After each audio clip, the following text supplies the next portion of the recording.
Good afternoon and welcome to our webinar on food defense.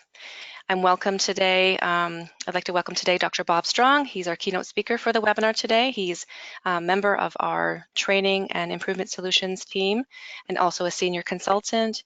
So has a wealth of information across the food industry in a variety of different roles, responsibilities, a wealth of information, as I say. With that, I won't hold you up any longer. Dr. Bob, over to you. Thanks, Holly. Thanks for the introduction. And what we're going to be talking about is obviously food defense.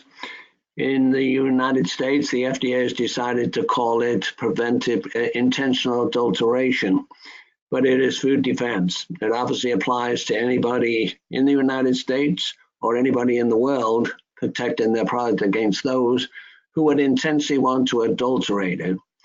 So we're going to be talking about compliance dates for anybody who sells product in the United States, whether they're outside the United States or whether they manufacture inside the United States. They all have to comply with what we're going to be talking about. We're going to talk about what needs to be in this food defense plan. We're going to talk about what training has to be done by the person who puts the plan together, as well as the training that has to be conducted at your facility to implement your food defense plan. We're going to talk about something called key activity types, which is where the FDA thinks that there is more vulnerability than in other types. But by no means does that mean because you're not a key activity type that you don't have to have a food defense plan. It just means your food defense plan will be less involved than if you have a key activity type.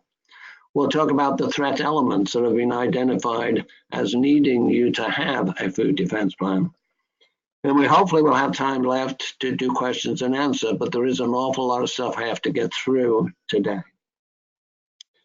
So let's talk about when this went into effect. It actually went into effect 3 years ago.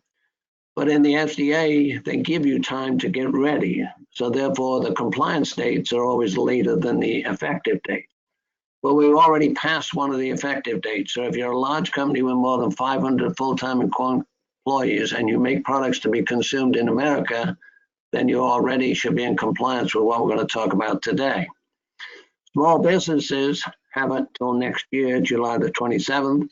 And very small businesses, if you have less than $10 million worth of sales, you just have to prove to the government by July of 2021 that you're exempt.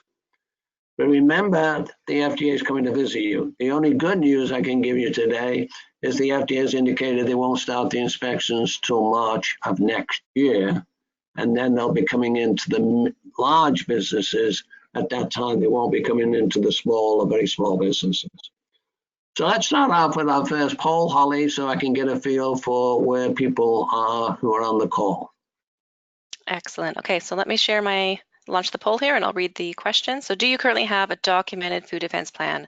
Always helpful to gather this sort of intel right up front. So perhaps it's an easy yes, maybe it's a no, you're in sort of progress, working on it.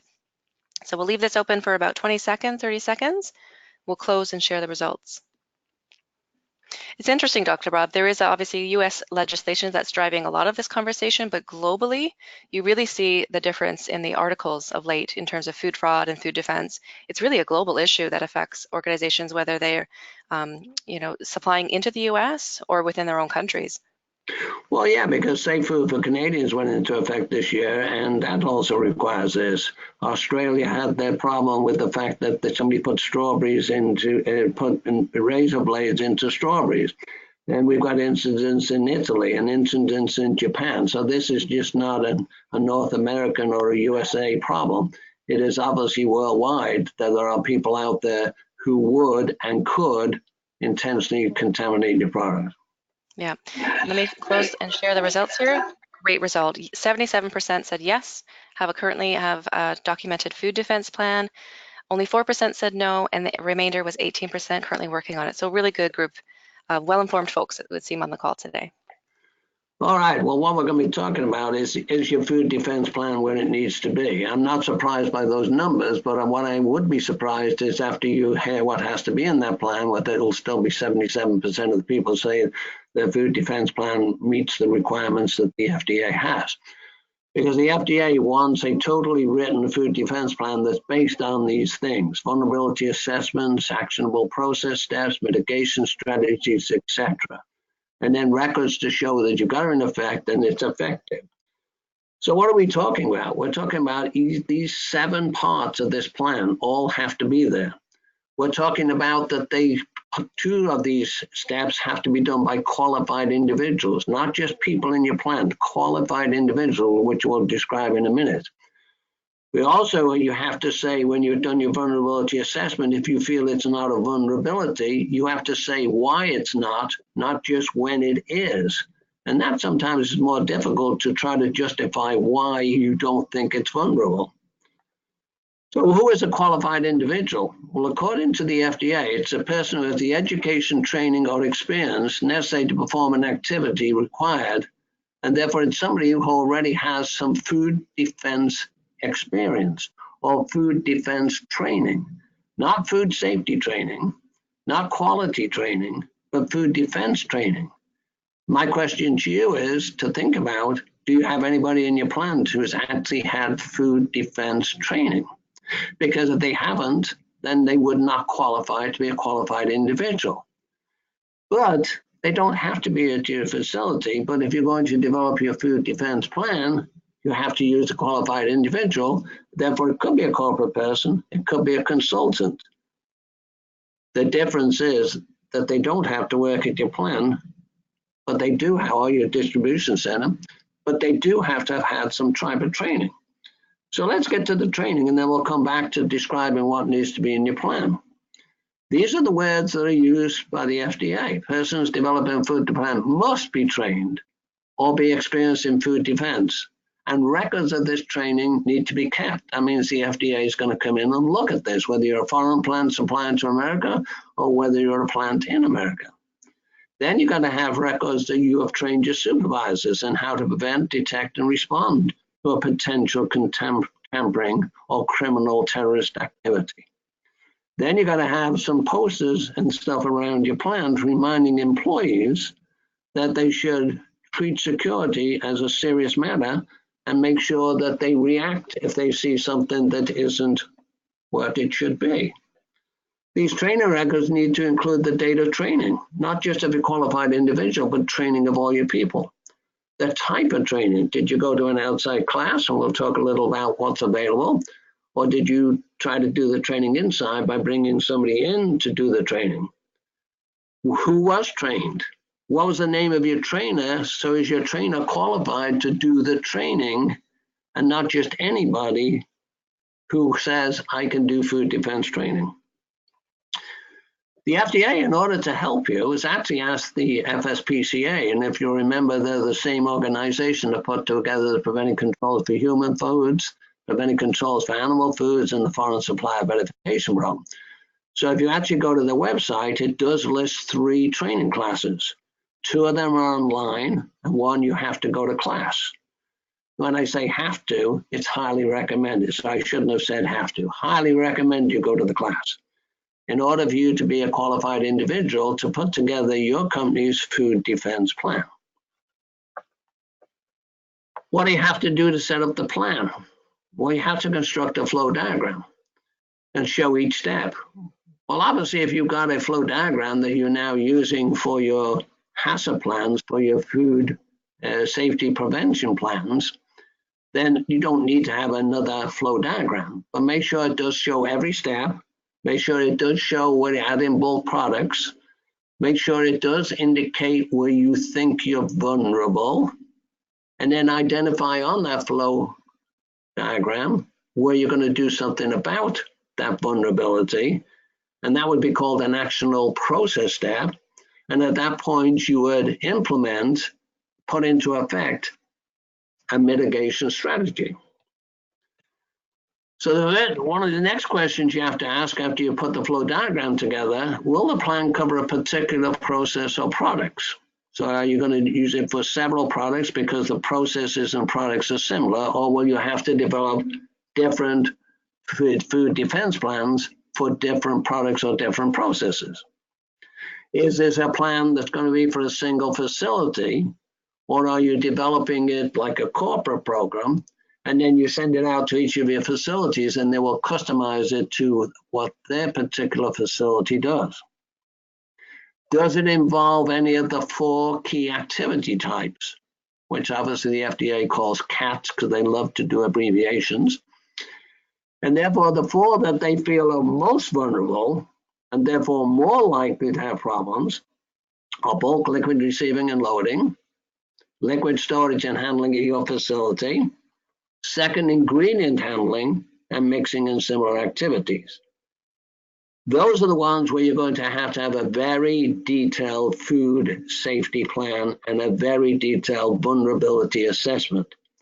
For others, you can get by with less, but you still need to have a food defense plan. So by no means am I saying that you can get away from having no food defense plan at all unless you're exempt. And remember, that was anybody less than $10 million American dollars in sales.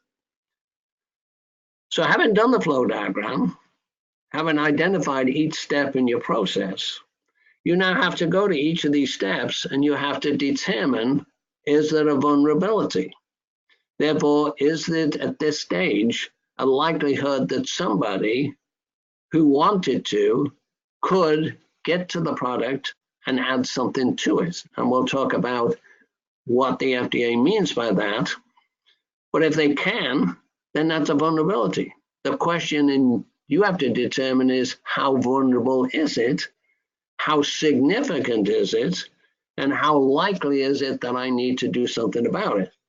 And remember, if you identify it as not being a vulnerability, you have to say why, not just say it's a vulnerability when it is, but also say when it's not. The FDA says it must at a minimum evaluate the 3 elements. What are the 3 elements? So you've got the KATs, the key activity types, and then you look at the 3 elements and you say to yourself, what are the 3 elements? And these apply when it isn't a key activity type as well. What is the potential public health impact if somebody was to add something to your product? Therefore, how many people would possibly die? How many people would get sick? What is the degree of physical access to the product? In other words, how easy can the attacker get to your product to add something to it? How difficult have you made it for them not to be able to get to the product? And if you haven't made it difficult, what are you going to do to make it difficult? And what is the ability of the attacker to be successful in contaminating the product? And we'll talk about examples on that, because particularly, obviously, if the attacker can get to the product, can add sufficient of the contaminant, then they could finish up killing a lot of people and getting a lot of people seriously sick. And that's what they're trying to do. That's why the FDA says the likelihood it's going to be an inside attacker, because they already work there. They already know where the product has points where they could drop something in. They know where the areas are where they could do it and not be detected and therefore be successful. And all that has to be considered in your vulnerability assessment, which must be in writing. So remember, in this day and age now, you've got to say in writing what you're going to do, then you've got to do what you say, and then you've got to prove it. And therefore, you have to be able to show that what you do is effective, not just written, not just in effect, but effective. But if it isn't effective, it doesn't matter what your plan is, it obviously wasn't written very well. So therefore, the FDA has indicated again that they think the people are likely to do this. Could be acts of terrorism, could be somebody walking in off the street, somebody who is coming in to deliberately do it. I personally feel that may be more likely to do that with the water supply than maybe with a food product, but that's me talking. They feel it could be disgruntled employees, and we've got many examples of that throughout the world when employees, for some strange reason, decide to take it out on the product when they're upset with management, upset with supervisors, upset with their wage increase or non-increase. Could be consumers who deliberately do it. We've got examples of that, of people putting stuff in the product and then trying to use extortion. And it could be competitors who decide the best way to get you out of the market or to get their product in the market is to try and discredit your product so that their product can get in. It could also be economically motivated, where obviously the intention with the melamine was not necessarily to adulterate a product, but that's what they did. This was used in the pet food, but it was to try and gain financially. So sometimes food fraud becomes economically motivated adulteration and could finish up with people getting sick and dying. In that case, the melamine killed dogs and cats. So what are the requirements? Your vulnerability, again, must be written and must include an explanation as to why each point, step, or procedure was or was not identified as an actual process step. So this plan can be quite detailed if you have a more complicated food processing operation. It's going to be much more involved if you have open product all over the place than if you're pushing through things through pipes and stuff when it's totally sealed, and it would take a lot for somebody to get to the product to drop something in. So not one shoe is going to fit everywhere. So you have to ask yourself this question as you're putting this plan together. Who might want to attack us? And therefore consider everything until you can dismiss it as not being probable. How might they do it if they wanted to attack us? So therefore think about what they may want to bring in to drop in your product, and how would you make sure they don't bring it in to drop in the product, or what have you got in your plans that they can get to that they can drop in your product? Maybe cleaning chemicals. Where are we vulnerable? You know your process better than anybody else. So therefore, you know where your product is at a point where it could become adulterated if somebody wanted to do it. And the last question is, how are you going to stop them? What are you doing to stop them doing it if you believe that they could get to a product, could be successful, could add a sufficient quantity of an adulterant, could cause deaths and illnesses? And remember, this goes back to 9/11 when you think about why we started worrying about that. But since 9/11, the rest of the world's had their problems and challenges as well. So it's not just an American thing, as I said before. So what does the attacker need? You've got to somehow be thinking about an attacker. You've got to somehow get inside their mind, which is hard for us to do because we're certainly not people who would want to go and deliberately contaminate a product and cause distress, illnesses, and deaths. But the person who's going to do it does have that mindset. So therefore, what do they need? They need accessibility to the product. So we're going to talk in a minute about what can you do to stop them being able to get to the product. They need time to add the adulterant. Because if they only add a little bit, it's not going to have much effect. So they want to add a lot in most cases. So therefore, they want to add sufficient adulterant to have significant effect on multiple consumers. If they're just going to get one person sick, in their mind, that's not much satisfaction. They also want to avoid being detected. So how can you make it so that they couldn't do it without somebody noticing them doing it? And we did have an example of a person at a meat plant in America a few months ago who actually put soil in the product, and she was picking it up in the parking lot and bringing it in. Well, obviously people noticed her and she got caught. So what are you doing to make sure people can't just go out in the parking lot and pick up dirt? Well, that was obviously not a big thing that's going to kill a lot of people, but it's certainly a statement was being made there. But they also want to make sure that when they add it to the product, further down the line, the product will still look normal, hopefully still look normal when the consumer eats it, because if there's anything that would indicate the product is not right, then you may not pack it off. And if you do pack it off, the consumer may open up the package and not eat it because it doesn't look right. So these are the things that they're looking to do. And these are the things that you have to start thinking about and denying them the opportunity to do this. So the FDA has a lot of help on their website. They have something called CARVA Shock. And CARVA, again, is an acronym. The acronym stands for criticality of what they would do, how critical is it going to be.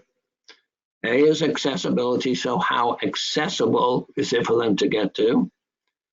Recuperability is how quickly you're going to recover from it if they do it. Because basically, if this is so tragic, you may actually go out of business. Vulnerability is how likely is it that they're likely to be able to do it. What is the effect if they were successful? And how likely is it that you're going to recognize that they did what they did? And then you add in shock. Shock is, as it implies, how much distress can the attacker cause? They're simply, obviously, the attacker's looking to get maximum return for what they do. They're not thinking right, they're not thinking about the consequences, and they're certainly not seeming to worry about the people who are going to eat the product. We hope nothing happens, and that's why the FDA is saying that all of us throughout the world, wherever we are, we should protect the product in case somebody decides to do it, even though you hope nobody will ever do it. The FDA also has something on their website called the Food Defense Plan Builder. Now, it's version number 1 now. Some people have said it isn't quite as helpful as they would like it to be. So the FDA has announced that they're coming out with version 2. I cannot tell you what date because they've not said what date. That apparently is supposed to take care of some of the concerns they've got back from the industry when they tried to use version 1 and found out it wasn't that easy to use, or it didn't cover what they needed, or they didn't understand it. So we're all excited about seeing what version 2, but meanwhile, you've got to put together your food defense plan now, yet the government may not have version 2 out, certainly for large companies who have to be there right now. So now let's go to actual process steps, because once you've done this vulnerability assessment, you have to decide where is it that you're going to be able to do something about that potential. And therefore it says you must ensure that each individual performs the activity required as a qualified individual. So they've said that twice now. It has to be a qualified individual to do your vulnerability assessment. And that means somebody who has experience in food defense or has attended the FSPCA's intentional adulteration training. And remember, 2 parts of that can be done online, and 1 part you're going to have to go to a class. Or you have the experience and you don't have to go to the class. The qualification have been designed to an actionable process step. Therefore, you have to train your people who are going to take actions to prevent it. So you're going to have to do that training inside your plant. And again, that training should be done by a qualified individual who knows exactly what needs to be done, how it needs to be done, and can explain it, and explain it well enough that whoever's being trained understands that they got to do it. It's not a nice to do, they got to do it. And therefore it talks about training, training, training. Going back to the actionable process step, it's a pointer step in the procedure in your food process where a significant vulnerability exists. So when you did that vulnerability assessment, you came up with things that you were able to justify as not being significant. And all you had to do then was say why they weren't significant. But be careful that you don't say they're not significant just to get rid of them, and then the FDA walks in and doesn't agree with you. When they are significant, and you're going to come up with some depending on how your process is and how open your process is and how easy it is for people to get to it, then at these actual process steps, you've got to develop a mitigation strategy which can be used to either minimize or prevent that significant vulnerability. In other words, what are you going to do about it to try to remove that significant vulnerability and reduce it to either not significant, or somehow make it that the person can't get to the product, or if they could, they couldn't stand there long enough to drop a whole lot of contaminant in there. And again, I'm not going to go into examples. We've covered that in previous webinars, which are available, and we can help you with that if you need that help. Because there are a lot of examples around the world, not just in America, of people being crazy with food products. So you must identify and implement each of these steps. And the idea is you're trying to stop the product getting contaminated. If the person can get to the product, you're trying to minimize how much they can add, and so how effective they could be. And notice it says, and these are the words in the FDA regulation, where food is manufactured, processed, packed, or held. So does it apply to distribution centers? Yes. The question is there any exposed food at that distribution center? Are you handling produce, which is considered exposed food?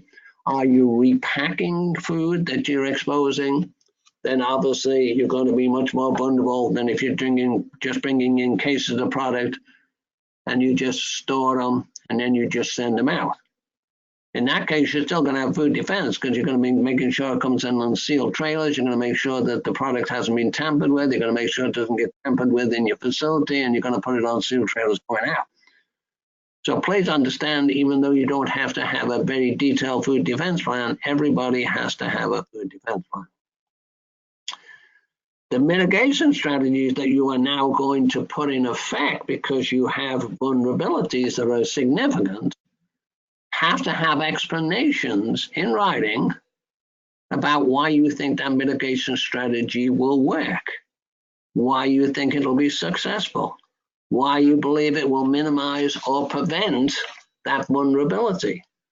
Because if it won't, then your mitigation strategy is not going to work, obviously, and you haven't thought it through properly.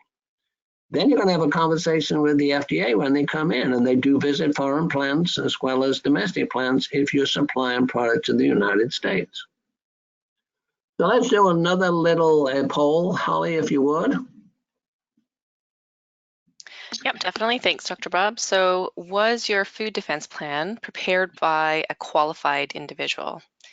So let me launch here. That's a simple yes or no. So I'll leave it open for about 20 seconds. We'll collect the responses, and again, we'll share with the group. It's interesting, this one. We've noticed that obviously, some folks have taken the course to become a qualified individual, and that's sort of the thing that kicks off creation of the food defense plan. But there's this evolution of the kinds of courses, right, that folks take, and the assignment of who creates the food defense plan versus who owns the food safety program itself. Well, I would think right now, if I was to guess, the majority of the large companies have got some training from somebody, whether they brought in a food defense consultant, whether they brought in a food defense expert, or whether they've gone to the FDA class. But I would think that the medium-sized and small-sized companies don't quite understand how much had to go in the food defense plan and what it takes to get there. And I think they're going to be surprised when they hear this webinar, and if they read every word in the FDA's Intentional Adulteration Act, that they're not where they need to be. Yeah, sure. Let me just close and share the results. So 68% had yes, the food defense plan at their organization was prepared by a qualified individual, and 32% said no. Well, that's good news, because I expected those numbers to go down. So obviously we've got the people who know what they need to do, and we've got the people on the line that are conscious enough to make sure that they are where they need to be, and hopefully at the end you'll still feel you are where you need to be. Unfortunately, it doesn't appear that we got on the webinar those who do need help, because I think they still don't know what they need to do, and they're going to be rather distressed when they find out what they need to do. And I would imagine the ones who are going to be having to be in compliance next year, or have proven their exemption the following year. So let's talk about possible mitigation strategies, including actual process steps. As the FDA thinks it could be one of your own employees, what they're saying to you is that these are the things that they would recommend that you do, that you screen your employees before you hire them, that you know where they're supposed to work, and you know when they're in an area where they're not supposed to be because they have no work assignment over there. And so why are they wandering over there to possibly contaminate products? You can tie that in with also the fact that if you're making ready-to-eat products, you don't want them carrying listeria or anything into that room or allergen. The FDA recommends that you use possibly identification, different colored hairnets, or you wear different hats, or you wear different smocks, so you can clearly identify somebody who is not where they need to be, or they are where they not need to be. That you restrict access, so your employees can't get into certain areas, like into the bulk tank storage area. They can't get into the electrical room. They can't get to where the product is exposed. That you have a policy on personal item storage, because if I'm bringing something in to put in the product, the chances are I'm bringing it in my personal bag. Where I think things have changed, years ago when I used to come in plants and warehouses doing audits, it was not unusual to have to open up my briefcase when I came in, and that people would go through it. It was also normal that when I left, they would go through my briefcase to see what I was possibly taking out. It's amazing how very seldom does that happen these days, but that's exactly how I would smuggle something in. And that may be how I am getting rid of the empty container as I take it out. So think about that. Train food security procedures. So the FDA is saying everybody should be trained. That doesn't mean you're going to go tell your hourly employees your vulnerabilities. You're going to tell senior management your vulnerabilities. You're going to indicate to supervisors your vulnerabilities, but you're not going to share it with your hourly employees because you're basically telling them where they could contaminate the product if they wanted to. Look for unusual behavior. People coming early to work for no reason. People staying late. People coming up into the front office after the office is closed. Why are they doing that though? Now, it doesn't mean that they are doing something that is trying to contaminate your product, but if you never really try to find out why they seem to be in areas where they don't need to be, or why they're staying late, or why they're coming early, then basically you're leaving yourself open to the fact is that they may, I didn't say they are, but they may be getting up to something you don't want them to do. And then, of course, health and hygiene. And that could be intentional contamination because I'm at work with hepatitis A, and yet I know I'm not supposed to be at work with hepatitis A, and I could contaminate a lot of product and bring people down. They also say you should have approved suppliers. Well, we've heard that over and over again in the preventing controls for human foods and food fraud and everything. So it's the same thing. If your suppliers are not practicing food defense, and then they ship to you in the way of an adulterant in their raw material, their ingredient, you now got a problem. Because once you bring stuff into your plant, you're liable for anything that's in that product, in that ingredient, and especially now you're going to put it out with your name on it. The FDA says you can't let your suppliers let you down, whether it's food safety, food defense, or food fraud. So make sure you know a lot about your suppliers. Make sure that you can see those areas where you think somebody could add something. Do you have a clear line of sight from your office if you've got a window and you're looking out? Can you clearly see things when you're standing on the floor? Because if I'm going to do something, I'm going to try to put some pallets in front of you to block your line of sight.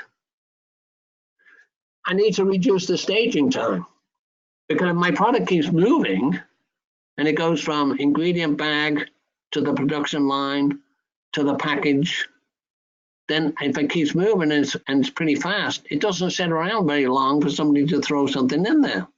So have you considered all your rework sitting off to one side? Have you considered your in-process products sitting for maybe hours, maybe being moved into a cooler to be brought out tomorrow? How well are they covered? They're now in a cooler with very little line sight for you to see them. Most likely no cameras in your coolers in most cases. So I'm going to pop in there and drop something in there. Did you consider that?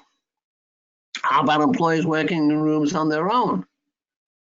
Particularly if I'm weighing out little amounts of ingredients that are going to be mixed into a big batch. What if I drop something in there and then it's mixed into a 500-pound batch of a product? What if I put it in several bags so it gets into several 500-pound batches? How did I do that? I was working down the room on my own, so I just threw it in there. You didn't notice it. It didn't change the color of the product, and we go on. How can you retrofit your equipment so you can't walk over to it without opening the lid, which causes people to look over at you? Or maybe it even has a contact on it that when you open the lid, it stops, alerting people to the fact. The FDA has on their website a lot of suggested mitigation strategies. I was very impressed the other day. I went to the FDA Mitigation Strategy database, and I would encourage you to go there. And they've got it set up so that you can go in there and just put keywords in, and you can come up with things that you would not have thought the FDA would have done all this work. You can go in and type in mixer, And it will bring up many mixers, from a small blender to a small mixer to a big blender to different types of blenders. And then they will give you suggestions on what mitigation strategies you can use.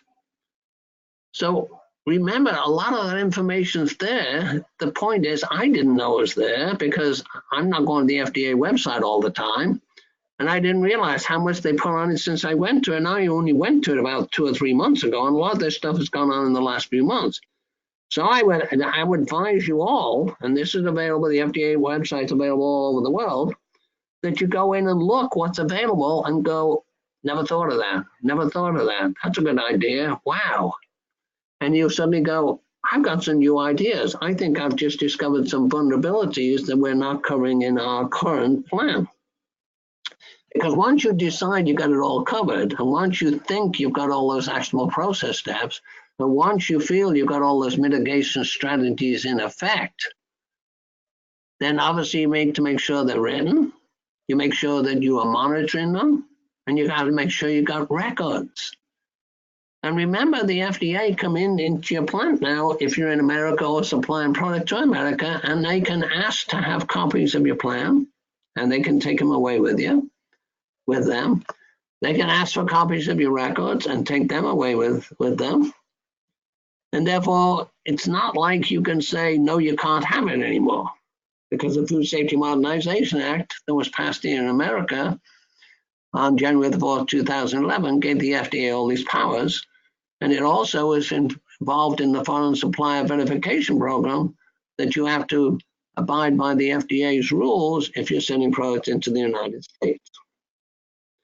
So now I've got this plan.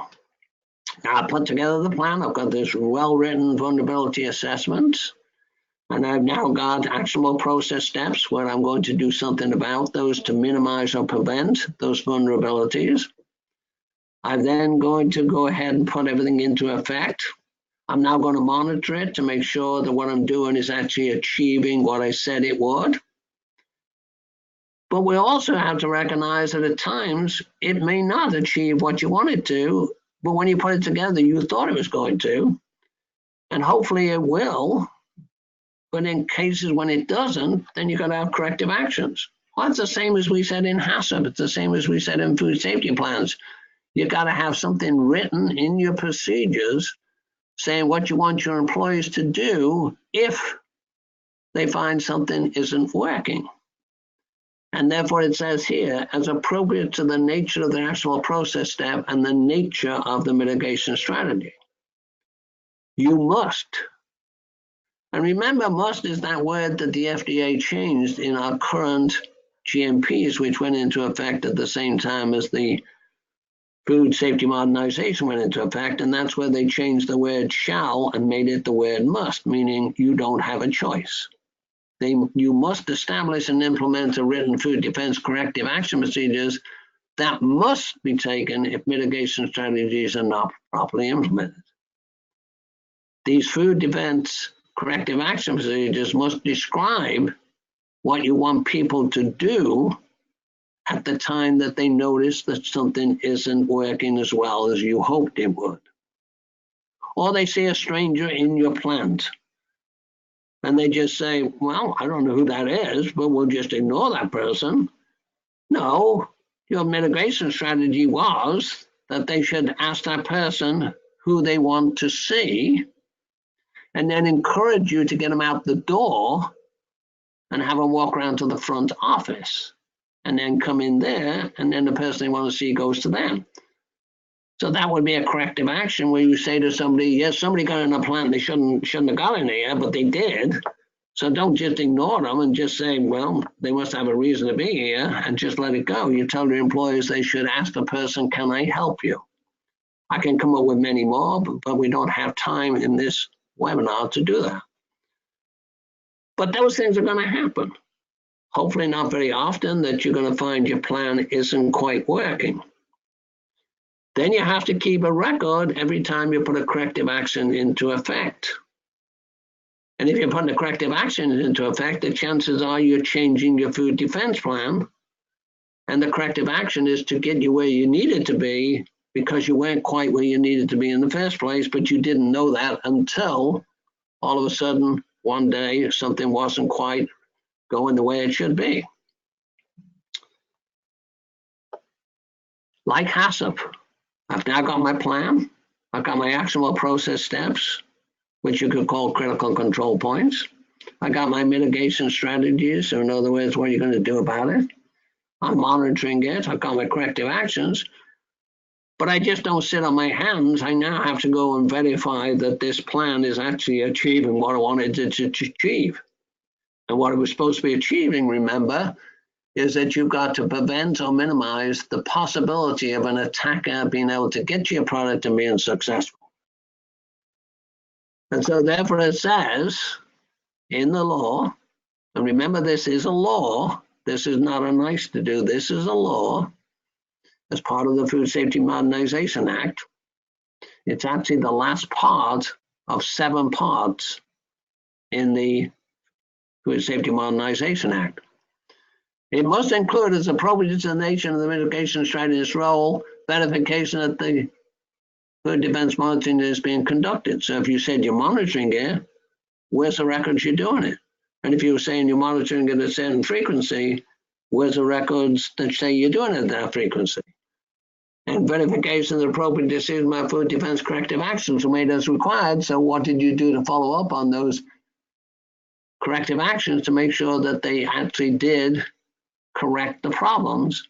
And where is your now revised food defense plan to include those corrective actions so that you don't have to invoke that corrective action again because it became part of your food defense plan? So verification is that the mitigation strategies are properly implemented and they are achieving the objective to minimize or prevent the vulnerability. Review of the food defense monitoring and food defense corrective actions are part of what your records will be. So again, we're into records. We're into the fact that you don't just have a plan. You don't just have a plan in writing. You don't just have a plan in effect on the floor, but you're monitoring and you got records. And remember now, the FDA can come in and question your employees. So the last thing you want the FDA to do is to walk up to one of your employees and say, what do you understand by food defense? And they go, I don't know what that means. And they start explaining food safety or food fraud, which are things they need to know but are not food defense.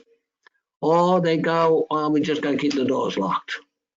And you go, and what else? And they go, just got to keep the doors locked. Because that's their understanding of food defense is just keeping the doors locked, which it isn't. It's a lot more than that. So the activity appropriate for verification. You say, well, okay, now I've got my plan, I've verified it. Is it set in concrete now forever? No. You've got to go back and reanalyze it a minimum of every 3 years. And that's the same thing that they said for your food safety plan under the preventive controls for human foods. You also need to have written procedures to establish and implement, including the frequency which you are to perform the verification activities. And we said that if you have a corrective action, you really have to go back and review your whole plan. And so therefore you were reanalyzing it then, because if something wasn't doing what it was supposed to be doing, then your corrective action should bring you to where you need to be. But then you need to make sure that corrective action was effective. So you better be monitoring it maybe more frequently until you're sure that whatever said you found wasn't working is working. So now we get to records. Records are more important because these are legal documents now. These could show up in court. Now, in the case of America, it could show up because a lawyer got them because you finished up having somebody deliberately contaminated product in your plant, people got sick and died, and you're being sued. So remember, records are therefore available to lawyers once they take out a suit against you. But the FDA has a right to get these records as well. And they don't even have to go to court now to get a court order, what a lawyer does. They can just walk in and ask you for all your records. If they're taking them away, get a little worried because they're not taking them away to fill file cabinets. But these records better be true copies. Therefore, they better be copies. If you're going to give them copies, they better be copies of the original. If they're electronic records, then make sure that each person who enters anything into the records has their own password. They have to contain actual values and observations made when they were doing the food defense monitoring. They have to be accurate and legible. I jumped over the word indelible because that's a word the FDA just started to use. And I wasn't quite sure what that meant. What that means is it cannot be altered. It's impossible for you to alter a record. And that's what indelible means. So make sure they're accurate, indelible, therefore cannot be changed by anybody later, the person who was doing the record or the verifier or management or anybody. And they got to be legible so you can read them. They have to be created at the time you're doing the performance of the activity that you're monitoring. And they have to be as detailed as necessary to provide a history of the work performed. So therefore, they would include all the corrective actions and everything. You have to keep these records for 2 years. So if you're a large company and you're on this call, you're already into your 2-year period. So hopefully you're starting to collect the records, because at the end of July, just about a week ago, this went into effect for you. So now your records are part of that 2 years. For the rest of you, you could say, well, I'm gathering records anyway because I'm not waiting until the last minute to be in compliance.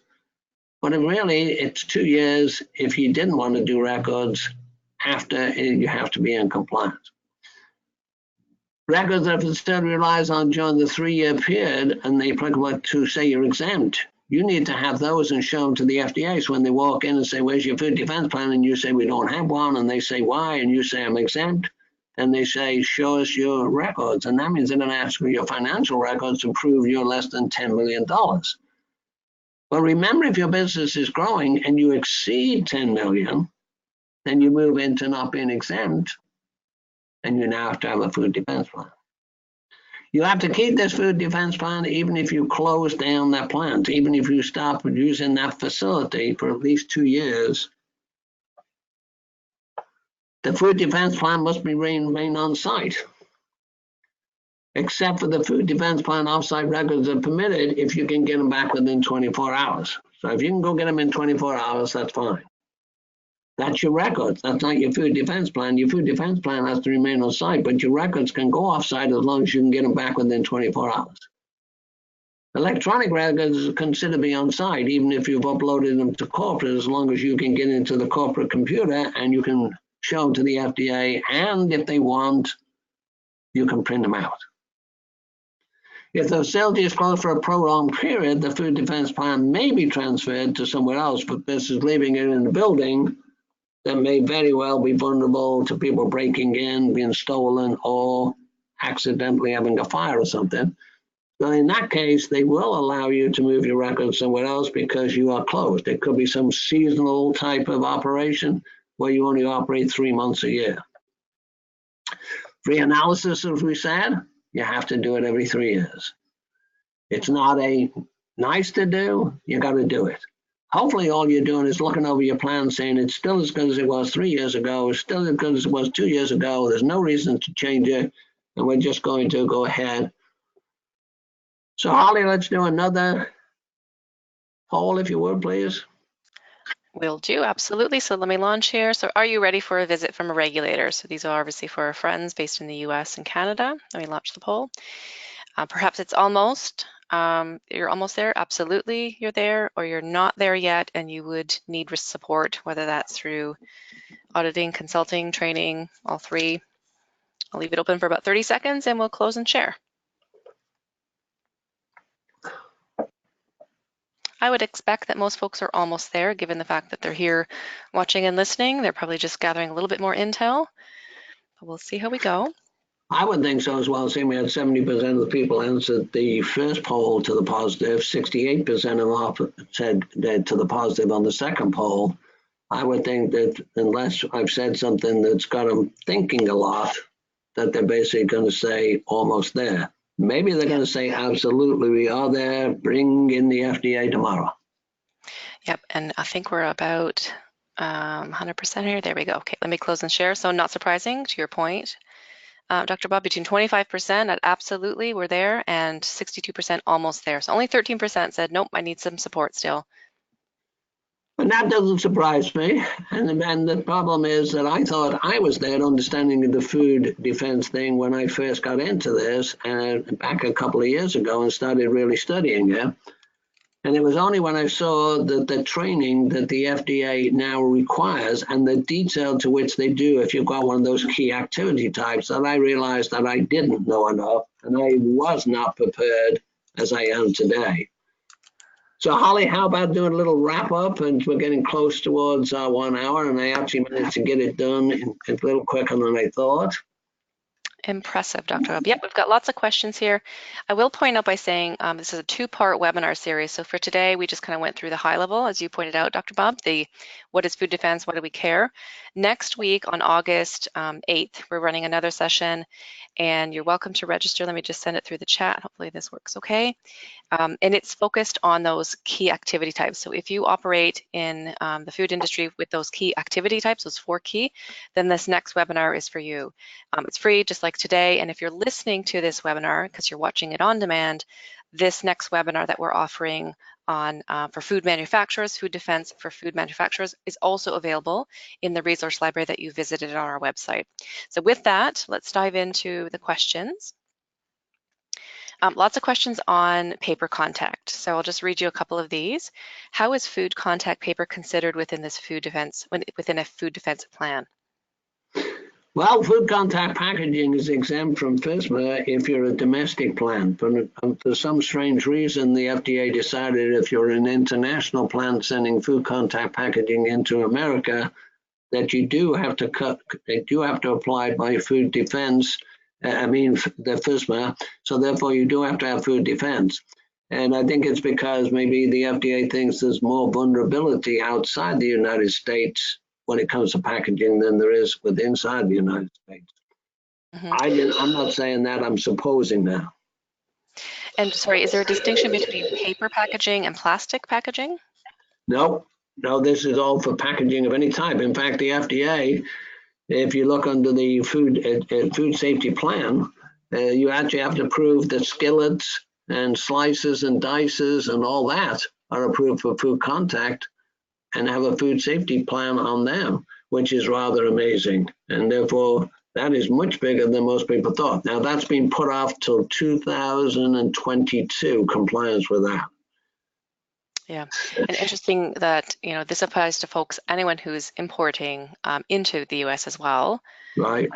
So there's certainly a tremendous global implication as well.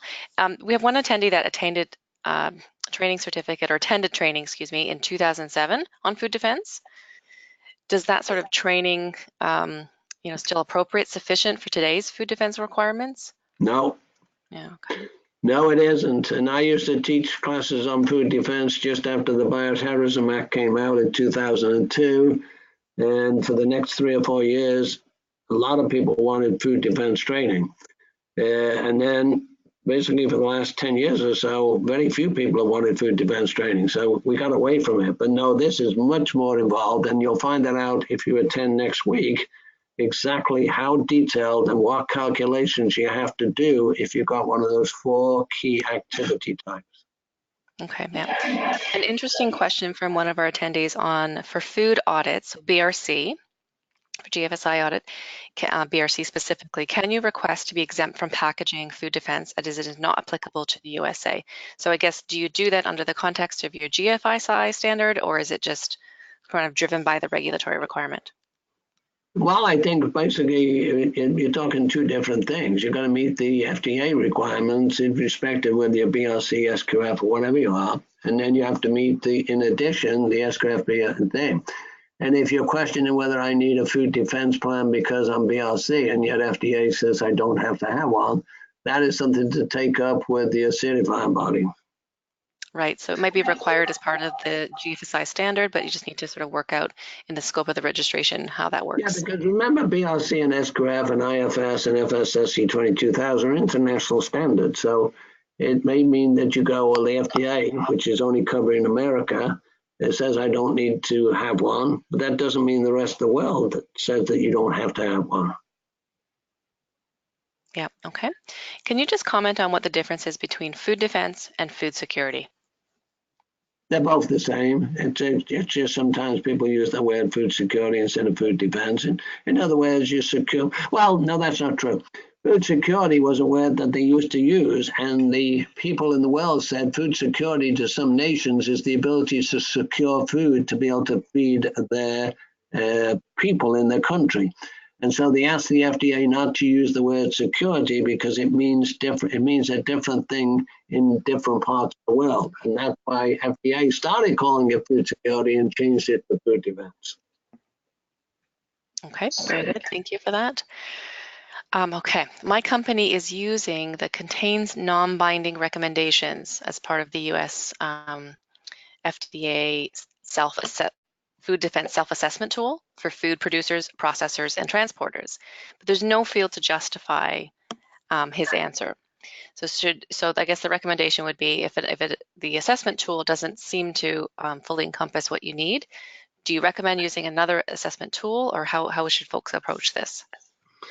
Yes, I think you have to make sure that you got the best of the best, and therefore, and that's why the FDA, even on their food defense plan builder, is coming out with version 2, because they realize it doesn't quite meet the requirements that everybody needs to abide by. So the FDA has been wrestling, because think about it. We just put into effect a food defense plan for large companies that went into effect just last week.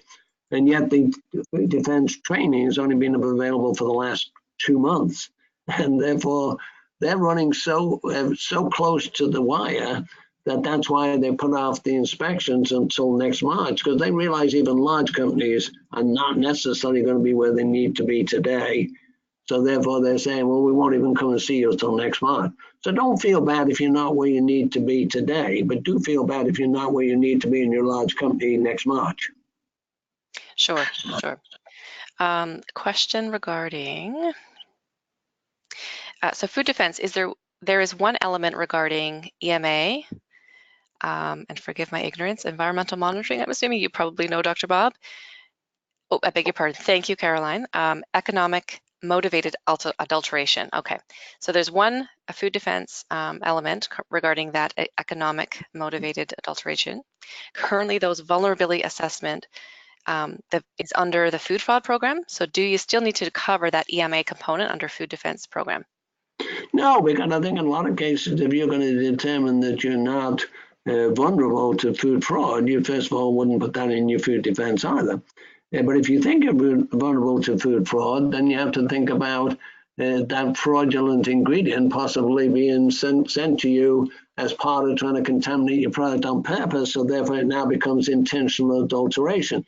So you walk that line between unintentional adulteration and intentional adulteration. So if somebody's trying to slip something into you and pretend it's something else, and they know it's going to get your product contaminated and start killing people, then you would say we have a food defense vulnerability, not just a food fraud vulnerability. I understand. Very good. Excellent. Well, we have managed to answer all of the questions, Dr. Bob. So I'll remind everyone we've recorded, and we'll send out the link to the webinar along with the slides. Let me add one more thing, Holly, before we wrap up. Next week, we are going to get into the calculations that the FDA requires you to do. We are going to talk about the approach that the FDA is suggesting strongly that you do. And so we're going to talk about that next week. Not that I'm proposing that you necessarily need to do that. Not that I'm proposing that you want to go with option 1 versus option 2 versus option 3. We're going to talk about next week. But the purpose of these webinars is to make sure that you have enough knowledge to know what you know and to not know what you don't know. And therefore, that's why we're trying to stimulate you in thinking about what I don't know. Thank you, Holly. Yeah, that's excellent. So again, if you're watching this on demand, both webinars will be available through our Resource Center on the website. With that, I'll close it off and thank everyone for your attendance, and you, Dr. Bob, for your presentation. Thank you, everybody. Have a great day wherever you are. Bye.